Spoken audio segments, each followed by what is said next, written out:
Hindi naging pabor ang resulta ng unang pagsabak ni Pinoy boxer Charlie Suarez sa isang world title fight. Sa kabila nito, saan kaya humuhugot ng lakas ng loob ang Davao del Norte? Yan ang malalaman natin sa ulat ni teammate Rafael Bandairel. Malaking dagok para sa karera ni Charlie Suarez ang resulta ng kanyang unang world title fight kontra kay Emmanuel Navarrete noong ika-10 ng Mayo.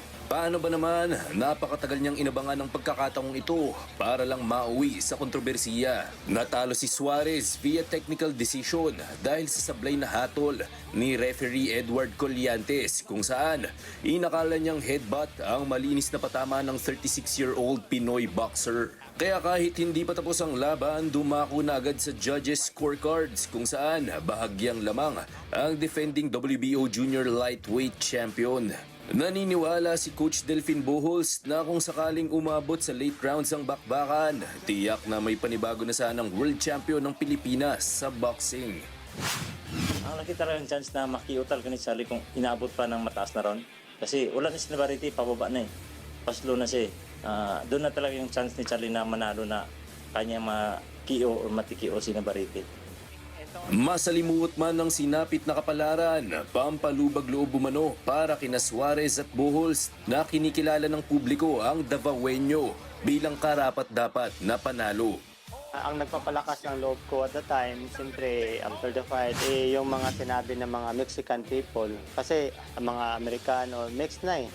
Na you won the fight man, yung ganon, or kung ano naman ang encouragement, sila nagbibigay encouragement sa akin.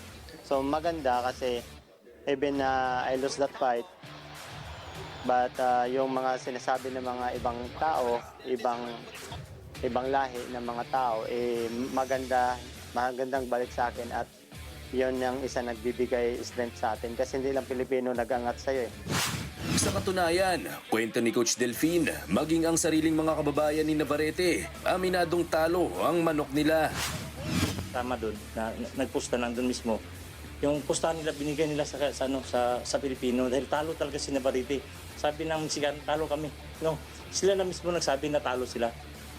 Sila mismo nagsabi na talo sila. Kaya binigay nila yung tira doon sa Pilipino. Tinanggap ng kasama natin Pilipino kasi, binigay nila. Nakita ko yung mga Mexican, may honor sila na alam nila na talo yung boksingero nila.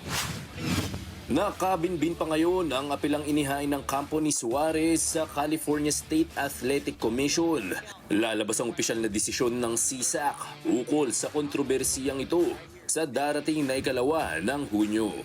Rafael Bandairel para sa Atletang Pilipino, para sa Bagong Pilipinas.